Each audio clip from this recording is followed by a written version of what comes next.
has there ever been a time where you felt like you wanted to like stop or you wanted to take a step back?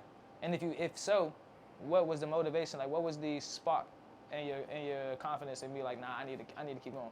I ain't gonna lie, like I had plenty of like little hiccups with it, like, cause like I said, I really started taking it serious like 2019. Okay. Had a little run, slowed down, started back again like 2021, 22, stopped. Okay.